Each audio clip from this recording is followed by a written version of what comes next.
The Galactic Council chamber stretched wide like an enormous dome of glass and metal. Thousands of seats filled the circular space, each one holding a representative from a different species. The air buzzed with the sounds of translation devices working hard to turn countless alien languages into something everyone could understand. At the center of it all stood a simple platform where speakers addressed the council. Ambassador Elena Vasquez stood on that platform now.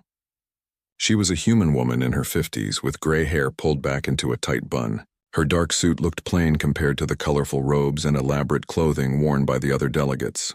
In her hands, she held a data tablet that glowed softly with information. She had been preparing for this moment for 3 months. Elena took a deep breath and began to speak.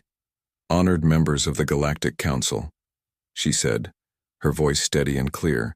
"I come before you today to request immediate assistance for human colonies in the neutral zones.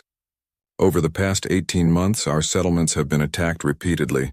Pirates and raiders have destroyed 3 of our colonies completely. 47,000 people are dead, men, women, and children." She paused and looked around the chamber. Some delegates were paying attention. Most were not. Many were talking to their neighbors or checking their own devices. She continued anyway. "We have proof that these attacks are not random. The raiders carry weapons manufactured by companies based in Council member territories. Their ships use fuel that can only be purchased from stations owned by Council species. We have tracked their supply lines. We know where they go after they attack us. They return to planets protected by Council laws." Elena tapped her tablet and projected holographic images into the air above the platform. The images showed burned buildings, destroyed homes, and bodies covered with sheets. The images showed transport ships bearing the marks of well-known companies. They showed financial records proving who paid for weapons and fuel. "We are not asking for revenge," Elena said. "We are asking for justice. We are asking for basic protections that every Council species enjoys. We are asking you to investigate these crimes and stop the groups that are killing our people." From his seat high above the floor, the Zarathan delegate stood up. The Zarathan were a tall species with blue skin and 4 arms. They had been members of the Council for over 2,000 years. The delegate's name was Korzeth, and he was known for his strong opinions. "Ambassador Vasquez," Korzeth said with a tone that dripped with mockery, "your species has been a member of this council for less than 100 years. That is barely any time at all. You come here with wild accusations but no real proof. Some pictures and financial records could mean anything. Pirates attack everyone. Why should humans be special?" A few delegates laughed. Elena felt her jaw tighten, but she kept her expression calm. "We have provided detailed evidence," Elena replied. "Ship tracking data, financial records, testimony from survivors. This evidence has been reviewed by independent analysts who confirmed its accuracy. The attacks are systematic and organized. They are not random piracy." Another delegate stood. This one was a Vrin, a species that looked almost like large insects with smooth shells and multiple legs. The Vrin held enormous power in the Council because they controlled many trade routes. "Ambassador," the Vrin said, "humans are known for being emotional. You see patterns where there are none. You want to blame others for your own failures to protect your colonies.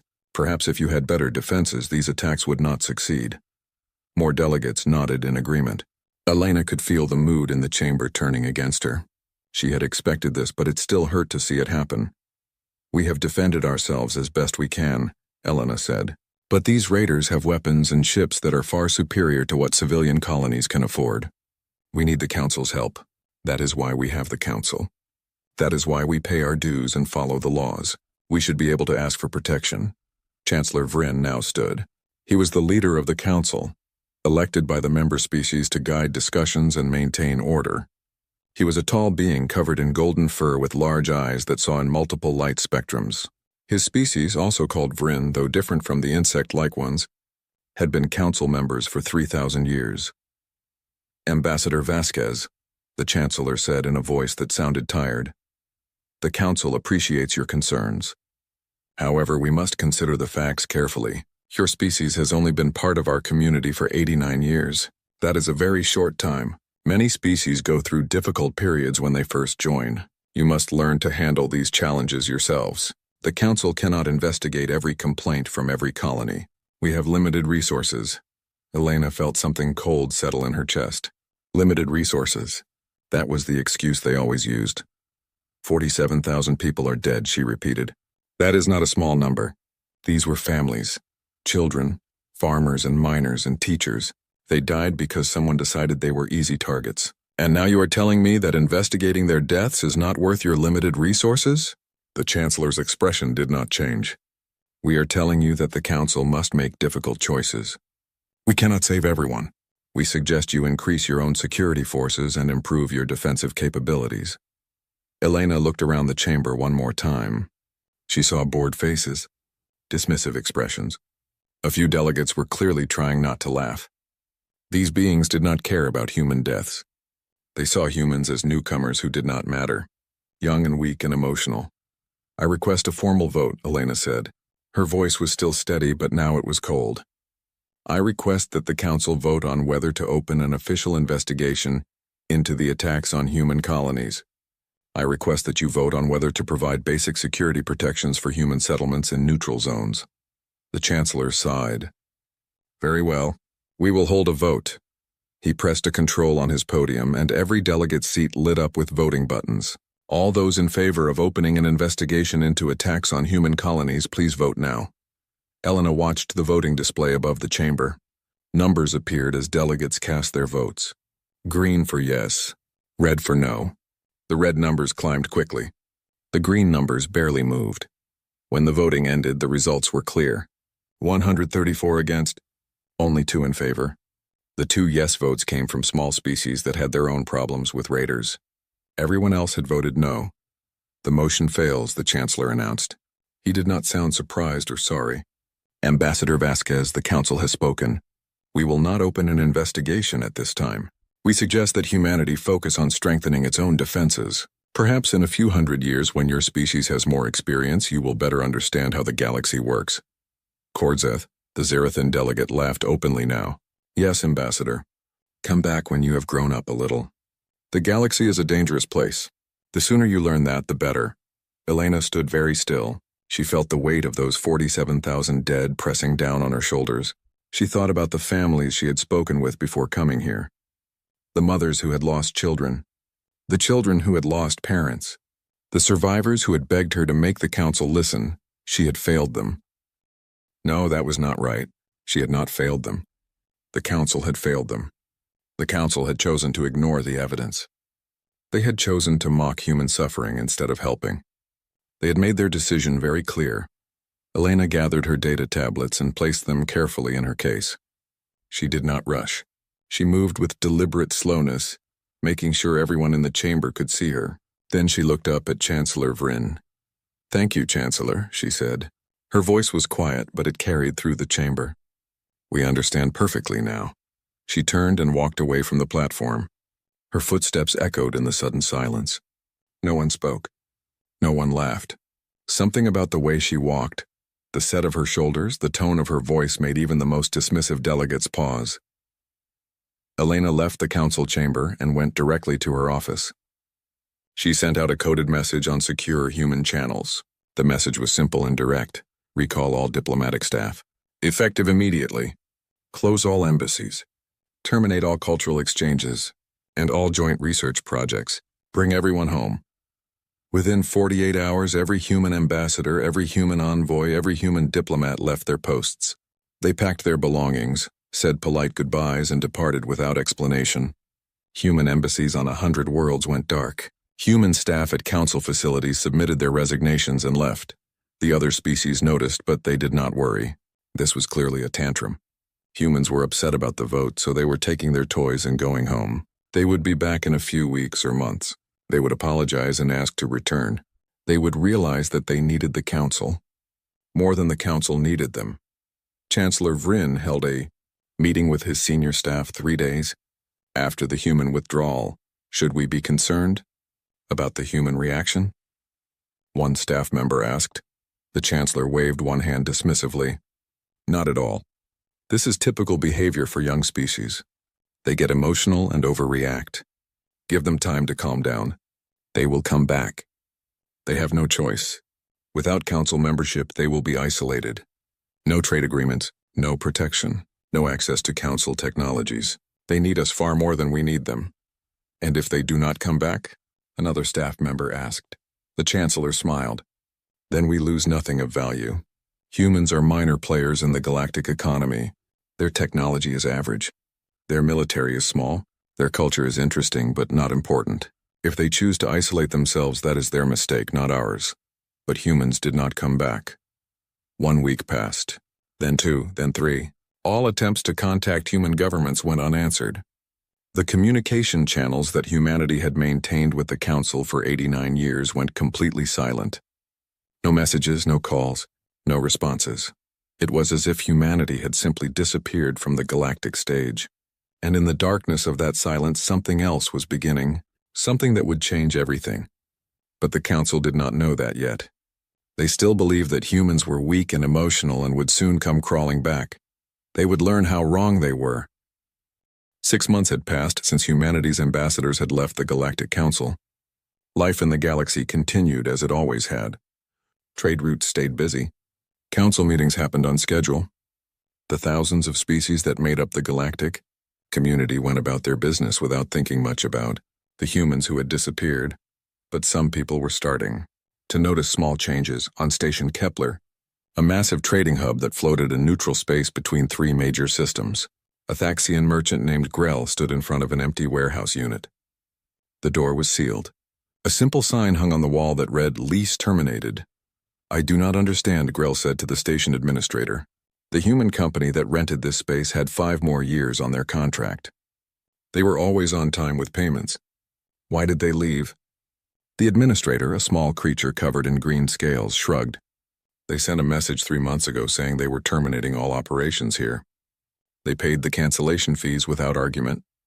They packed up everything and left. Took all their equipment with them. Grell walked around the empty warehouse. It was completely bare. No furniture. No equipment, no trash. Not even dust. The humans had stripped everything down to the metal walls. They had even removed the light fixtures and taken them. "This is strange," Grell muttered. "Very strange." Similar scenes were happening across the galaxy. Human companies were closing their offices. Human traders were canceling their contracts. Human workers were resigning from their jobs and returning to human space. It was all done quietly and professionally. No drama, no complaints. Just polite messages explaining that operations were ending, followed by efficient departures. At the Vortan Research Institute, one of the galaxy's most respected scientific facilities, Dr. Helak stood in a laboratory that had been abandoned overnight. She was a Vortan herself, a species known for their brilliant minds and 6-fingered hands that could perform delicate work. She had been collaborating with 3 human scientists on a project to develop new medical treatments. The human scientists had been in the lab yesterday. Today they were gone. Their workstations were empty. Their personal items had been removed. Most importantly, all their research data had been deleted from the shared systems. Dr. Helak checked the computer logs. The humans had carefully removed only their own data. They had not touched anything belonging to the Vortan researchers or other species. But they had taken every bit of research they had contributed over the past 3 years. Without that data, the project could not continue. Years of work had just vanished. She tried calling them. No answer. She sent messages. No replies. It was as if they had simply ceased to exist. In the Council's economic division, analysts began noticing patterns in the data. Human shipping companies had canceled thousands of contracts. Human manufacturers had stopped taking new orders. Human service providers had withdrawn from stations across neutral space. The economic impact was small at first. Humans had only been a minor part of the galactic economy after all. But as weeks turned into months, the effects grew more visible. Certain trade routes became less efficient because human courier services were no longer connecting remote sectors. Some small colonies found themselves struggling because human traders had been their main suppliers. Research projects stalled because human scientists had been key contributors. The Council still did not worry. Chancellor Vryn addressed the economic concerns at a routine meeting. "Yes, humans have withdrawn from many activities," he said. "This causes minor inconveniences, but nothing serious. Other companies will fill the gaps they left. Other scientists will join the research projects. The market will adjust. It always does." What the Council did not see were the other things happening in the shadows. In human space, massive construction projects had begun.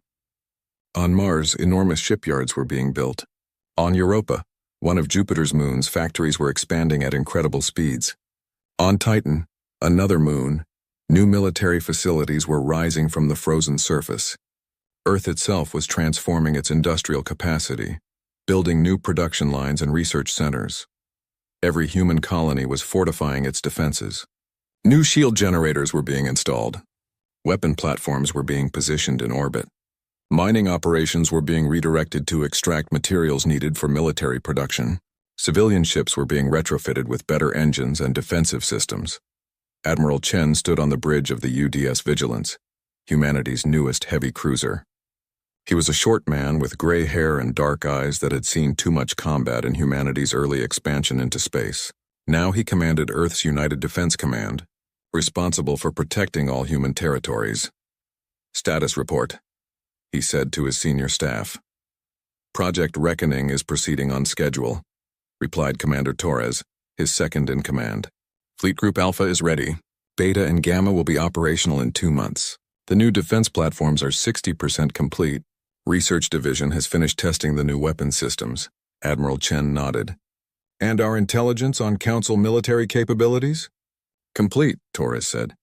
"We have detailed information on every major Council fleet.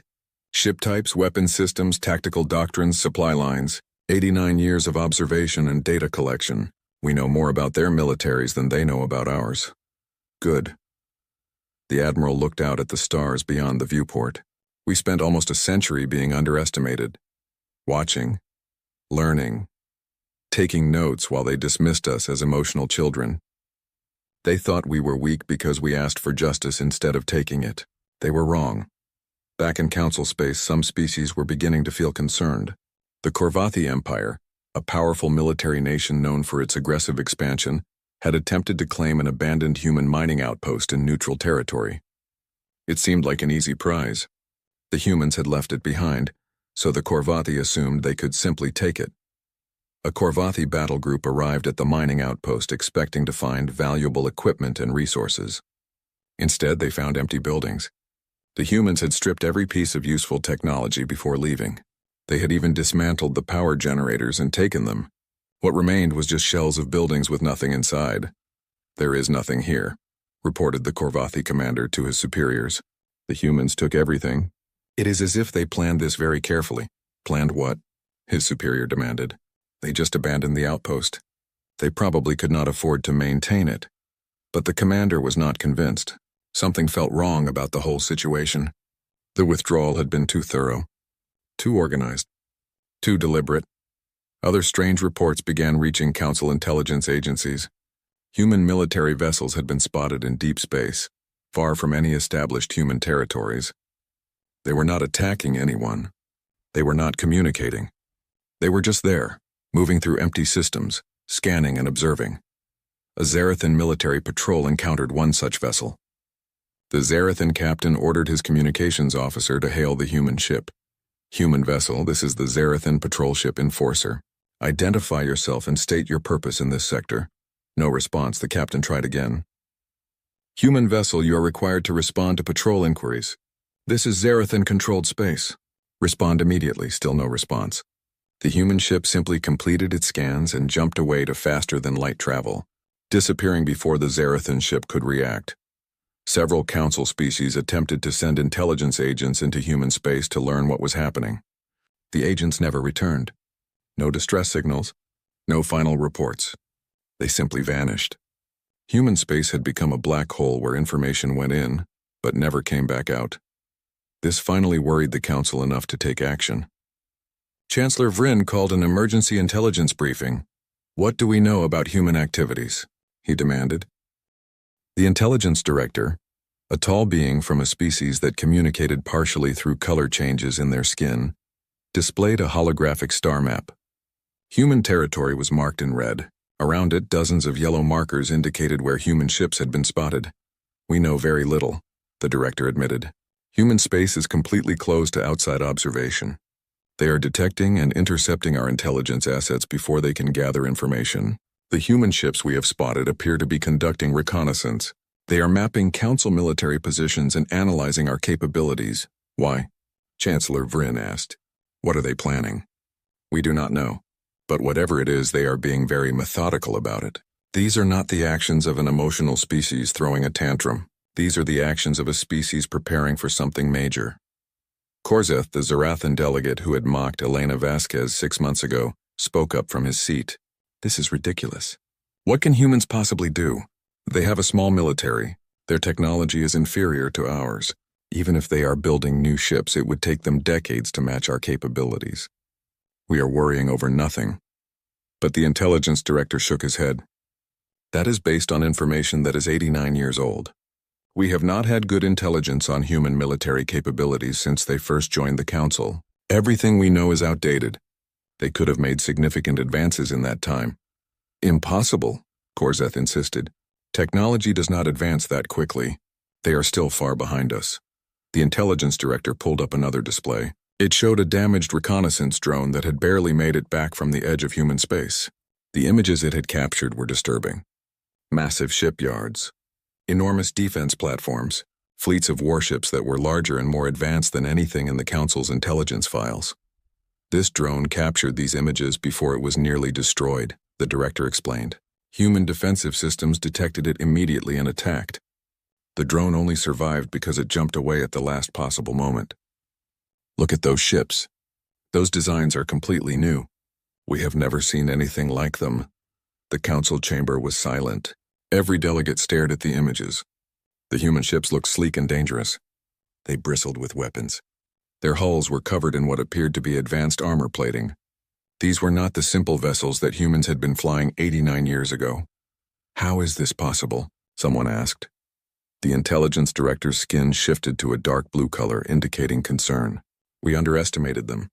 For 89 years, humans sat in council meetings and said very little. They asked questions. They observed. They learned.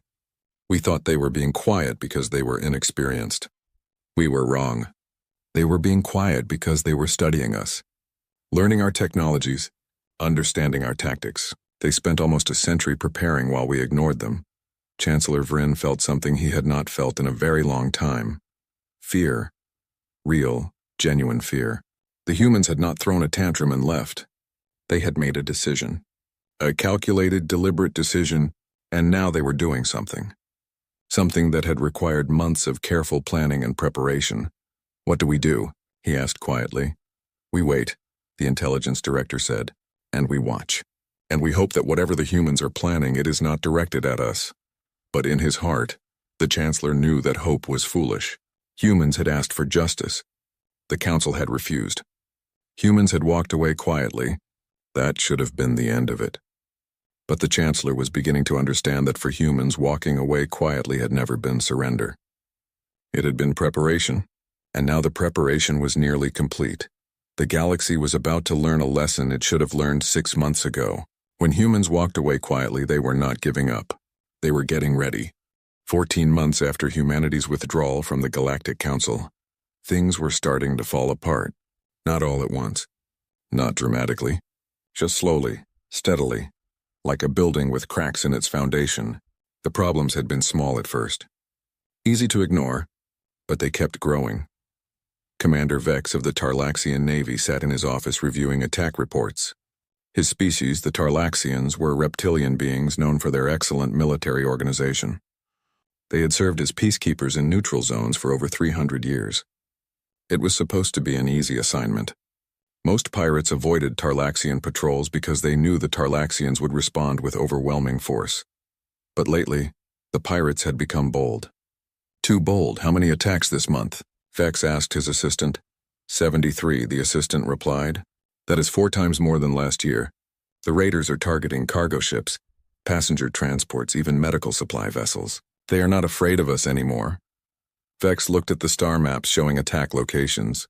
He noticed something strange. Most of the attacks were happening in areas where human security forces used to patrol. The humans had never advertised their patrols. They had just quietly protected shipping lanes in their spare time, helping maintain order. The humans were handling this problem for us, Vex said slowly. We never knew how much they were doing. His assistant nodded. It appears so. They were preventing most of these attacks before they happened. Now they are gone and the raiders know it. Worse, some of the raiders who had previously attacked human colonies were now targeting other species, the same groups that the Council had refused to investigate.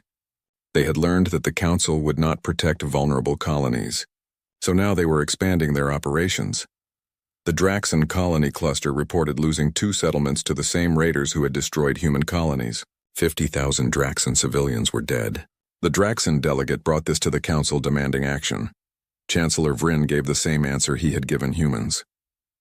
We have limited resources. You must strengthen your own defenses. The Draxan delegate was not satisfied. You said the same thing to the humans. Now we see what happens when you ignore these threats. They do not go away. They get worse. On the Zarathan homeworld, a medical emergency was unfolding. A new plague had emerged, attacking the respiratory systems of Zarathan citizens. Thousands were sick. Hundreds were dying. Zarathan medical scientists worked desperately to find a cure, but they were struggling. Dr. Valesh, head of the Zarathan Medical Institute, pulled up old research files. She found dozens of collaborative projects with human scientists. Humans had been helping the Zarathan solve similar problems for decades. Their medical knowledge was different from what other species possessed. They approached problems from unique angles that often led to breakthroughs. She tried contacting her human colleagues. No response. She sent urgent messages explaining the crisis. Still no response. Human scientists had made it clear they would not communicate with Council species anymore. We need their help, Valesh told the Zarathan government leaders. They have experience with respiratory diseases that we lack. We could save lives if they would share their knowledge. Then we will find another way, the government leaders replied. We do not need human help. We can solve this ourselves. But weeks passed and Zarathan scientists made little progress. The death toll continued to climb. In the end, they did find a cure, but it took 3 months longer than it should have. 2,000 additional Zarathan died during that time. Deaths that might have been prevented if human medical experts had been available to help. The economic effects were becoming impossible to ignore. A major trade network called the Spiral Route connected 15 minor systems to the Council's main trade hubs. Human courier services had been managing most of the shipping along this route. They were not the only couriers, but they were the most reliable. They handled deliveries to remote stations that other companies found unprofitable. When humans stopped operating on the Spiral route, other courier companies tried to fill the gap. But they charged much higher prices for remote deliveries. Some stations were too far out of the way and got dropped from delivery schedules entirely. Small colonies that depended on regular supply runs started running short on essential goods. One station administrator sent a desperate message to the Council. We have been without medical supplies for 6 weeks. The human courier service used to deliver here every 2 weeks. Now no one will take our contracts because we are too remote. People are dying because we cannot get basic medicines. Please help. The Council Economic Division studied the problem and concluded that it would be too expensive to subsidize deliveries to remote stations. The stations would have to find their own solutions or relocate to more accessible areas. Research projects across the galaxy were failing. Human scientists had been involved in hundreds of collaborative studies. When they left, they took their knowledge and data with them. Projects that were 70% complete suddenly could not continue. Years of work were lost. A study on sustainable energy systems collapsed when human engineers withdrew. A medical research project on genetic therapies failed when human geneticists left and deleted their contributions. A deep space exploration initiative was canceled when human physicists who had designed key equipment disappeared. The galaxy was discovering something important. Humans had been everywhere, doing small things, helping with problems, connecting systems, acting as glue that held together dozens of smaller operations. No single human contribution had seemed important, but when they all disappeared at once, the holes they left behind were significant. The Council held an emergency economic session. Delegates from dozens of species complained about the disruptions caused by human withdrawal. We must bring the humans back, argued the Draxan delegate. Their absence is causing real harm. I agree, said a delegate from the Sorinth Confederation. Human engineers were maintaining critical infrastructure on several of our stations. When they left, everything started breaking down. We do not have the expertise to fix what they built. Korzeth, the Zarathan delegate, stood up angrily. This is ridiculous. You all sound weak. So some humans are gone, so what? We survived for thousands of years before humans joined the Council. We can survive without them now. We just need to adapt. Easy for you to say, snapped the Draxan delegate. Your colonies are not being attacked by raiders. Your stations are not running out of supplies. Your projects are not failing. Chancellor Vryn raised his hands for silence. Enough, the question is simple. How do we bring humans back to the council? We could send an official delegation, suggested one delegate. Apologize for the misunderstanding. Offer them better terms for rejoining. No, said Korzeth. We do not apologize. That shows weakness. We should send them an official summons. Order them to return and resume their duties. They are still technically council members. They cannot just leave. The intelligence director, who had been sitting quietly, finally spoke. I would not recommend that approach. Why not? Korzeth demanded. The intelligence director displayed new images. More reconnaissance data from the edges of human space. More shipyards. More fleets. More defense platforms. The construction had accelerated. Whatever humans were building, it was nearly complete. Because ordering them to do anything right now would be unwise, the director said carefully. We still do not fully understand what they are preparing for. We should approach them carefully. But Chancellor Vryn was under pressure. Delegates were demanding action. The economic problems were getting worse. Public opinion was turning against the council's leadership. He needed to show strength and decisiveness. We will send an official summons, the chancellor decided. Humans are required to maintain diplomatic relations as council members. They will return and explain themselves, or they will face consequences. The intelligence director wanted to object but said nothing. The decision had been made. The summons was sent through official channels. It was formal and demanding. It ordered human representatives to appear before the council within 30 days to explain their withdrawal and discuss their return. It was phrased as a command, not a request. 72 hours later, a response arrived. It was a single word. No, that was it. Just one word. No explanation. No justification. No room for negotiation. Just a flat refusal. The council chamber erupted in chaos. Delegates shouted over each other. How dare humans refuse a council summons? Who did they think they were? This was an insult to the entire galactic community. There had to be consequences. Korzeth was loudest of all. We should send military forces to human space. Force them to comply. Show them that the council cannot be ignored. That would be war, someone pointed out. Then let it be war, Korzeth replied. Humans need to learn their place. They are a minor species. They have no right to defy the council. The intelligence director tried one more time to inject caution into the discussion. We do not know enough about current human military capabilities. Our information is badly out of date. Starting a conflict without proper intelligence would be dangerous. But the Hawks in the council were in control now. They had been embarrassed by the human refusal. They wanted to restore council authority. They wanted to show that no species could defy the galactic order. The Korvathi Empire, always eager for military action, offered to handle the problem. They would send a fleet to human space. Not to attack, they said, just to intimidate. Just to show humans that defying the council had consequences. Just to encourage humans to reconsider their position. The council approved the plan by a narrow vote. The Korvathi would send an intimidation fleet to the edge of human space. They would make a show of force. They would demand that humans send representatives to negotiate. It was supposed to be simple. The Korvathi assembled their fleet with enthusiasm. 47 warships, battleships, cruisers, destroyers, and support vessels.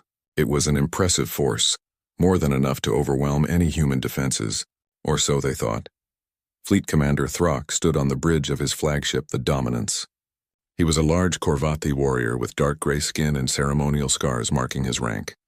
He had fought in 3 major conflicts and won decisive victories in all of them. This mission seemed beneath his skills. Intimidating a minor species. Child's play. Set course for the Sol system, he ordered. Standard intimidation formation. We will arrive, make our demands, and be home in time for the victory celebration. His officers laughed. This was going to be easy. The Korvathi fleet jumped to faster than light travel heading for human space. They expected to find frightened humans who would quickly agree to negotiate. What they found instead was something very different. Something that would change everything. The galaxy's long era of peace was about to end, and it was ending because the Council had made one critical mistake. They had forgotten a simple lesson that humans had learned from their own bloody history. Never mistake patience for weakness. Never mistake silence for surrender. And never ever underestimate someone who has walked away quietly, because they might just be walking away to prepare. The council was about to receive an education. The tuition would be paid in blood and fire, and the lesson would be one they would never forget. The Korvathi intimidation fleet dropped out of faster-than-light travel at the edge of the Sol system. 47 warships emerged from jump space in perfect formation, their weapons powered but not yet charged for firing. This was supposed to be a show of force, not an actual battle. Fleet Commander Throck stood on the bridge of his flagship looking at the tactical displays. The Sol system spread before him. Earth, Mars, Jupiter with its many moons. It all looked peaceful. Too peaceful. Where were the human defense fleets? Where were the patrol ships that should have intercepted them by now? Scan for human military vessels, Throck ordered. His sensor officer worked the controls, studying the readouts. Sir, I am detecting multiple contacts. Very large contacts. They appear to be defense platforms. Hundreds of them positioned throughout the system. Throck frowned. Defense platforms were common, but hundreds seemed excessive. Still, platforms were stationary. They could be avoided or destroyed if necessary. What about mobile forces? Ships? 12 major contacts, sir. Battle group strength. They are positioned near Earth and Mars. And sir, the energy readings from those ships are very high. Much higher than our intelligence report suggested human vessels could generate. Before Throck could respond, his communications officer spoke up. Sir, we are receiving a transmission from the human forces. Put it through, Throck ordered. A voice came through the speakers. It was calm and cold. Korvathi Fleet, this is Admiral Chen of the United Defense Command. You have entered human space without authorization. You have 60 seconds to reverse course and leave this system. This is your only warning. Throck laughed. A warning? From humans?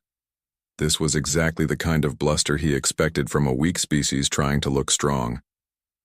Human Admiral, this is Fleet Commander Throck of the Korvathi Empire. We are here on behalf of the Galactic Council. You will stand down and prepare to receive Council representatives for negotiations. Any resistance will be met with overwhelming force. There was a pause. Then Admiral Chen's voice returned, still calm, still cold. 45 seconds. Throck felt his temper rising. How dare these humans speak to him this way? He commanded one of the most powerful fleets in the galaxy. His ships could level planets. These upstart humans needed to be taught respect. Admiral Chen, you are making a serious mistake. We are authorized by the Council to use force if necessary. Do not test our resolve. 30 seconds. Throck turned to his weapons officer. Charge main guns. Target those defense platforms. Let them see that we are serious. The weapons officer hesitated. Sir, if we charge weapons, they might interpret that as an act of aggression. That is the point, Throck snapped. Do it. The Korvathi ships powered up their main weapons. Energy signatures spiked as plasma cannons and particle beams charged to firing capacity. It was a classic intimidation move. Show the enemy that you are ready to fight, and they will usually back down. 10 seconds, Admiral Chen's voice said. Throck smiled. This bluff was working. The humans were counting down, trying to sound tough, but they would not actually fire. No one was that foolish. This was all theater. Time is up, Admiral Chen said. Then, after the briefest pause, fire. What happened next would be analyzed by military strategists for years to come. It would be taught in every military academy in the galaxy as an example of perfect defensive coordination. But for the Korvathi, in that moment, it was simply horror. The defense platforms activated simultaneously, hundreds of them, each one targeting multiple Korvathi ships with weapons that the Korvathi had never seen before. Railguns fired projectiles at relativistic speeds, moving so fast that there was no time to evade. The projectiles punched through Korvathi shields as if they were not there at all, tearing through armor and ripping ships apart. Directed energy weapons, far more powerful than anything in Council arsenals, sliced into Korvathi vessels. The beams cut through shields and hulls like hot knives through butter. Ships that had seemed invincible moments ago were suddenly breaking apart, explosions blooming across their hulls. The Corvathi fleet tried to respond. Weapons officers fired back at the platforms, but human point defense systems intercepted every shot. Missiles were destroyed before they could reach their targets. Energy beams were deflected by shield technology that was generations ahead of what the Council used. On the bridge of the Dominance, alarms were screaming. Red lights flashed everywhere. Officers shouted reports, their voices full of panic. Shields at 40%, we cannot hold. The Crusher is gone. Direct hit to their reactor. Enemy fire is too accurate. They are targeting critical systems. Throck stared at the tactical display in disbelief. In less than 2 minutes, his fleet had been reduced from 47 ships to 31. 16 vessels destroyed or disabled. And the human forces had not even moved yet. They were just sitting there, their defense platforms methodically destroying Corvathi ships. "All ships, retreat," Throck shouted. "Emergency jump, get us out of here." But jumping to faster-than-light travel required time to charge the jump drives, time that the Corvathi fleet did not have. More ships exploded as human weapons continued their relentless assault. The Corvathi formation fell apart as ships scattered, trying desperately to escape. The Dominance took a direct hit to its port side. The ship shuddered violently. Half the bridge crew were thrown from their stations. Emergency force fields sealed hull breaches, but the damage was severe. "Jump drive is ready," the navigation officer screamed. "Jump now," Throck ordered. "All ships, jump now." The surviving Corvathi ships engaged their faster-than-light drives and fled. Of the 47 ships that had entered the Sol system, only 3 made it out intact. Another 11 limped away, badly damaged. 33 ships had been destroyed in less than 4 minutes. 4 minutes. That was all it took for humanity to shatter a fleet that was supposed to intimidate them into submission. On Earth, Admiral Chen stood in the command center deep beneath the surface. Holographic displays showed the retreating Corvathi ships jumping away. Around him, his staff remained silent, focused on their tasks. There was no celebrating, no cheering. This was not a victory to celebrate. This was a message being sent. "Status of our forces?" Chen asked. "No damage to any platforms or ships," Commander Torres reported. "0 casualties. All systems functioning normally." Chen nodded. "Record everything. All sensor data. All footage. Prepare it for broadcast, sir." Torres looked surprised. "You want to release the footage?" "Yes, the Council needs to understand something. They need to see what happens when they push us. Broadcast the footage on all open channels. Make sure every species in the galaxy sees it." 6 hours later, the footage began appearing across galactic communication networks. High-quality recordings showing the Corvathi fleet arriving, showing Admiral Chen's warning, showing the Corvathi charging their weapons, and then showing the devastating human response. 4 minutes of systematic destruction captured from multiple angles. Attached to the footage was a message from the human government. It was short and direct. 18 months ago, we asked the Galactic Council for justice. We provided evidence of crimes committed against our people. We requested protection and assistance. The Council refused. They mocked our concerns. They told us we were too emotional and inexperienced. They said we needed to learn to handle our own problems. Very well. We have learned. We are now handling our own problems. We asked for justice through peaceful means. We were denied. We will now provide our own justice. We make the following demands. First, a formal public apology from the Galactic Council for their refusal to investigate attacks on human colonies and their dismissal of human concerns. Second, full financial reparations for the 47,000 humans killed in attacks that the Council refused to investigate.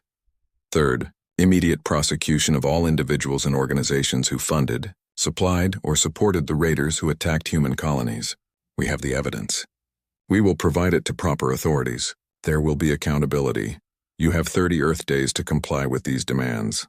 If you refuse, we will take further action to ensure justice is served. We will not ask again. We will not negotiate. You will either provide justice or we will take it ourselves.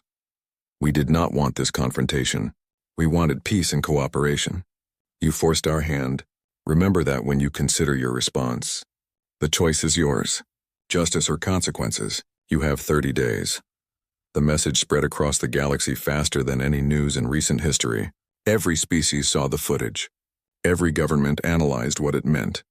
The implications were staggering. Humans, the species that everyone had dismissed as weak and emotional, had just destroyed a major military fleet in minutes, with zero casualties to themselves, using technology that was decades ahead of anything the Council possessed. And they were demanding justice with the clear threat that they would enforce their demands if necessary. In the Galactic Council chamber, chaos reigned. Delegates shouted at each other. Some wanted immediate war against humanity. Others wanted to negotiate. Many were simply terrified.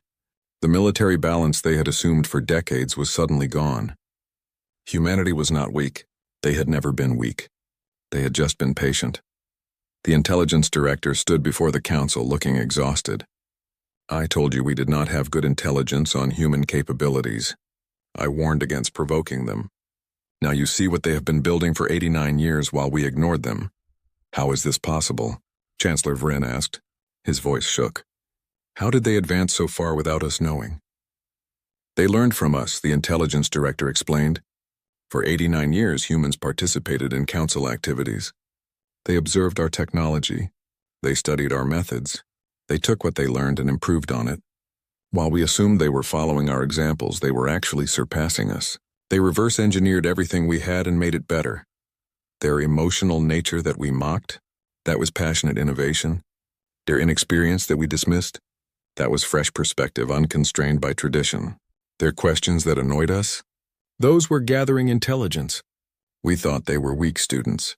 They were actually patient observers preparing for this exact situation. Silence fell over the chamber. Every delegate understood the truth now. They had created this situation by refusing to help humans when they asked for justice, by mocking their concerns, by treating them as insignificant. The Council had pushed humanity to this point. What do we do? Someone asked quietly. Chancellor Vryn looked at the countdown displayed on every screen. 29 days, 16 hours remaining. 29 days to decide between justice and war. 29 days to determine the future of the entire galaxy. We discuss this, he said finally, and we decide very carefully. Because if we choose wrong, this conflict could destroy us all. The Council adjourned to consider their options. But everyone knew the real question was simple. Would they provide the justice that humanity had asked for peacefully 18 months ago, or would they continue to refuse and face the consequences? The countdown continued. 29 days, then 28. Time was running out and the galaxy held its breath, waiting to see what would happen when it reached zero. The Galactic Council chamber had never been so divided. Day 30 was approaching, and the delegates still could not agree on what to do. The chamber was split into 3 factions, each pulling in different directions. The first faction, led by moderates from smaller species, wanted to negotiate with humanity. They argued that humans had legitimate grievances. The Council had failed to help them. An apology and reparations were reasonable demands. Better to provide justice now than face war later. The second faction wanted to avoid the issue entirely. They proposed abstaining from any vote, letting other species decide. They wanted to stay neutral, hoping that the conflict would somehow resolve itself without their involvement. The third faction, the hardliners led by the Zarathan and Vryn representatives, refused to compromise. They saw human demands as an insult to Council authority. No single species should be able to dictate terms to the entire galactic community. If the Council gave in to human demands, every species would think they could make similar threats.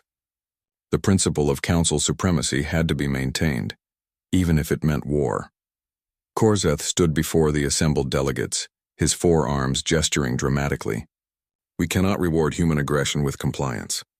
They destroyed a Council-authorized fleet, 33 ships lost, thousands of Korvathi warriors dead, and now they demand we apologize to them? This is insanity. We must show them that force will be met with greater force.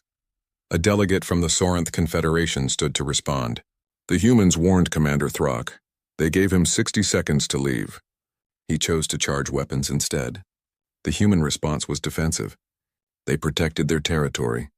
That is their right. They refused a council summons, Korzeth shouted. That alone is grounds for military action. We had no right to summon them, another delegate argued. They withdrew from council activities. They did not formally resign their membership, but they were under no obligation to obey our orders. We sent a military fleet to intimidate them, and they defended themselves. The fault is ours. The debate raged for hours. Chancellor Vryn tried to maintain order, but the delegates were too emotional, too frightened, too angry. Finally, late on day 28, the hardline faction made their move. Representatives from 54 species announced the formation of a coalition of order. They would not accept human demands. They would not apologize for council decisions. They would assemble a massive military force and crush human resistance once and for all. Other species could join them or stay neutral, but the coalition would act. "We will show humanity their place," Korzeth declared. "We will show the entire galaxy that the Council's authority cannot be challenged. Any species that threatens us will face total defeat." The coalition moved quickly. Within 48 hours, over 300 warships had gathered at staging points near human space. Battleships from a dozen species, carriers loaded with strike craft, cruisers and destroyers, support vessels and troop transports. It was the largest military force assembled in over 200 years. The coalition commanders were confident. Yes, humans had defeated the Kravathi fleet, but that fleet had been caught by surprise. This time, the coalition forces would be prepared. They would approach carefully. They would coordinate their attack. They would overwhelm human defenses with sheer numbers. Humanity could not possibly stand against such a massive armada. On day 30, as the deadline expired, humanity responded. Admiral Chen appeared in a broadcast transmitted across all galactic channels. He looked tired but determined. Behind him, the bridge of his flagship showed crew members working efficiently at their stations. "People of the galaxy," Chen began. 30 days ago, we presented 3 simple demands to the Galactic Council. An apology, reparations for our dead, and accountability for those who funded attacks on our colonies. These were not unreasonable requests. These were basic elements of justice that any civilized society should provide. The Council has refused. They have chosen to form a military coalition instead. They have assembled hundreds of warships to invade human space and force us into submission. They believe that military might makes them right. They are wrong. For 89 years, we have been members of the Galactic Council. In that time, we observed something disturbing. The Council is corrupt. Not everywhere. Not everyone. But at its highest levels, corruption has become normal. We have evidence of this corruption, gathered over decades. Today, we share that evidence with all of you. The broadcast shifted to display documents, financial records, communication logs, video recordings. All of it showed council officials taking bribes, approving illegal activities, covering up crimes. The evidence revealed a network of corruption that reached into dozens of council committees and agencies. The documents showed how the raiders who attacked human colonies had been funded by legitimate companies owned by council members. They showed how council intelligence agencies had evidence of these attacks but buried it. They showed how council officials had personally profited from allowing piracy to continue in certain regions. It showed everything. Decades of dirty dealing, secret arrangements, crimes ignored in exchange for political favors. The council's comfortable corruption, exposed for everyone to see. Admiral Chen's face returned to the screen. "You did not ignore us because we were wrong. You ignored us because we were right, and we threatened your comfortable corruption. You could not allow us to investigate the raiders because that investigation would expose your own crimes. So you mocked us. You dismissed us. You told us we were too emotional, too inexperienced, too unimportant. You made a mistake. You forgot that patience is not weakness. You forgot that silence is not surrender. You forgot that those who walk away quietly might just be walking away to prepare. Now you face the consequences of your arrogance." Across the galaxy, billions of beings watched the broadcast. They saw the evidence. They understood the implications. The council they had trusted for thousands of years had been lying to them, protecting criminals, enriching themselves at the expense of ordinary citizens. The coalition fleet began its attack on day 31. 300 warships jumped into human space simultaneously, appearing at multiple entry points. The plan was to divide human defenses, forcing them to split their forces. Then the coalition would concentrate their power and break through, but humans did not split their forces. They did not try to defend every entry point. Instead, they let the coalition fleet come to them. Let them advance deeper into the Sol system. Let them think they were winning. The coalition fleet advanced carefully, weapons ready, shields at maximum. They expected ambushes at every turn. They expected desperate defense. What they got was something much worse. The Sol system was not just defended. It was a fortress. Not one fortress, hundreds of them layered in depth, creating a defensive network that would make any attack incredibly costly. Every planet, every moon, every asteroid belt had been turned into a defensive position, and humans had designed it all specifically to counter Council tactics. The first coalition ships to enter the outer defensive zone ran into minefields. Not simple mines. Smart mines that could track targets and coordinate with each other. Mines that waited patiently until ships passed, then struck at vulnerable points. Dozens of ships took damage before they even saw a single human vessel. When they advanced deeper, the defense platforms opened fire. Not just the platforms near Earth like the Korvathi had faced. Platforms everywhere, thousands of them, all networked together, all sharing targeting data. The platforms had clear lines of fire no matter where coalition ships moved. There was nowhere to hide. The coalition forces tried to fight back. They concentrated their fire on individual platforms. But the platforms were heavily shielded and armored. It took sustained fire from multiple ships to destroy a single platform, and while they focused on one, dozens of others were shooting at them. Human mobile forces finally engaged. 12 battle groups perfectly positioned. They did not charge forward heroically. They used tactics that humans had learned from their own brutal history. Hit and run, flanking maneuvers, concentration of force at weak points. They fought smart, not brave. The battle lasted 48 hours. It was not quick like the Korvathi defeat. It was grinding. Brutal. The coalition forces fought hard, showing courage and determination. But they were fighting in a system designed to kill them. Every approach was covered. Every position was pre-sighted. Humans had spent months planning for this exact battle.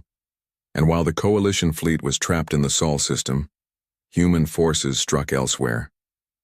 Human battle groups had been positioned secretly throughout Council space for weeks. As the main battle raged, these groups hit coalition supply depots. They destroyed shipyards.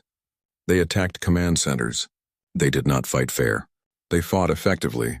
The coalition forces realized too late that they had been lured into a trap. The Sol system was not just defended, it was bait. While their fleet was stuck fighting human defenses, their supply lines and infrastructure were being systematically destroyed. Without supplies, without reinforcements, without communications with their homeworlds, the coalition fleet was doomed. On the third day of battle, the coalition commanders admitted defeat. They requested a ceasefire. Humanity agreed, but with conditions. Coalition forces would surrender their weapons. They would be allowed to leave human space peacefully, but their ships would be disarmed. There would be no negotiation on this point. The coalition had no choice. They surrendered. In the aftermath, the full extent of the coalition's defeat became clear. Over 150 ships had been destroyed or severely damaged. Hundreds of thousands of crew members were dead or wounded. The coalition's military capacity had been crippled. Meanwhile, human forces had suffered losses but far fewer than their enemies. Human defenses had proven nearly impenetrable. Back in the Galactic Council chamber, the delegates who had not joined the coalition watched in horror. The hardliners had been crushed. Utterly, completely crushed. Humanity had not just defended themselves. They had won decisively while demonstrating strategic thinking and tactical superiority that no one had expected. An emergency vote was called. The question was simple. Would the Council meet humanity's original demands, or would they continue to resist? This time the vote was not close. 121 species voted yes. Only 13 voted no. The abstentions were gone. Everyone understood now that there was no middle ground. Either provide justice or face more consequences. The Council formally apologized to humanity for failing to investigate attacks on human colonies. They approved full reparations for the families of the 47,000 humans who had died. They began prosecuting the individuals and organizations who had funded the raiders. They launched investigations into Council corruption, using the evidence that humans had provided. Chancellor Vryn resigned in disgrace, exposed as one of the officials who had taken bribes. Korzeth was removed from his position and faced criminal charges. Dozens of other Council officials were arrested.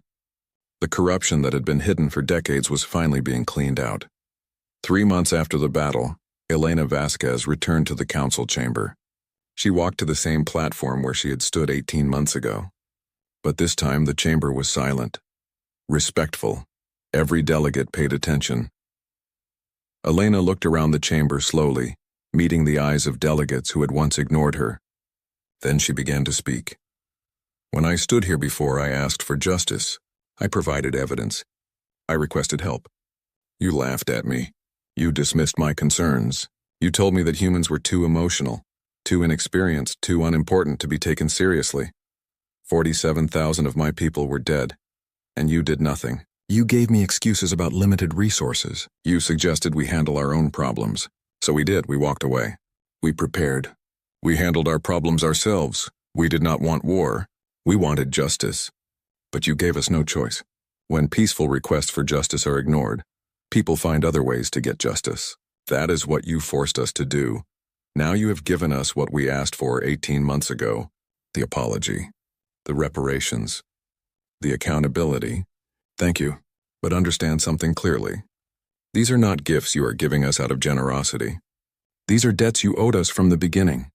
You are finally paying what you should have paid long ago. Humanity will remain in the Galactic Council, but things will be different now.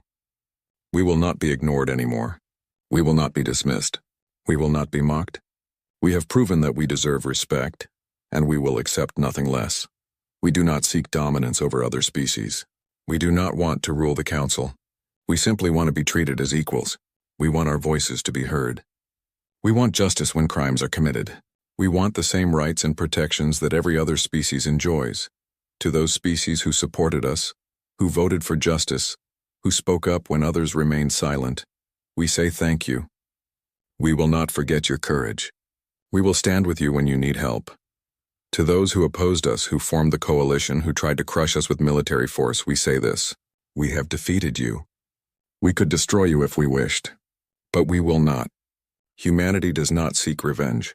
We seek justice. Justice has been served. As long as you honor the agreements that have been made, we will live in peace with you. But test us again at your own risk. We have shown you what we are capable of when pushed. Do not push us again. Do not dismiss us. Do not mock us. And above all, do not commit crimes against humanity and expect us to accept excuses. There are no more excuses. There is only justice or consequences. Choose wisely. Elena stepped down from the platform. The chamber remained silent for a long moment. Then slowly delegates began standing, one by one, then in groups, then all together. They stood in acknowledgement. Not applause. Not celebration. Just recognition. Recognition that everything had changed. Recognition that humanity had earned its place at the table. Recognition that the age of casual dismissal was over. In the years that followed, the galaxy learned to work with humanity on equal terms.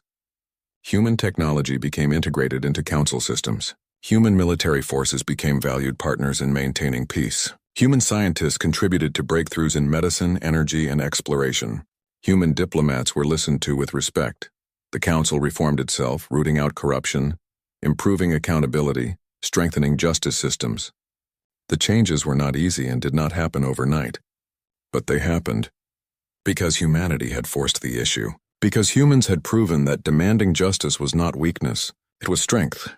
And whenever any species in the galaxy faced injustice, whenever they were dismissed or ignored or told that their concerns did not matter, they remembered the humans.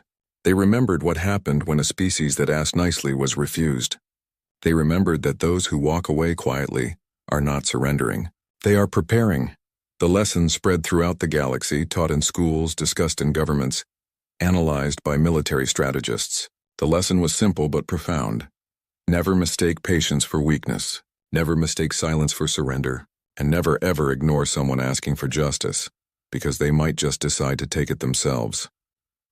Humanity had taught the galaxy that lesson, and the galaxy would never forget it.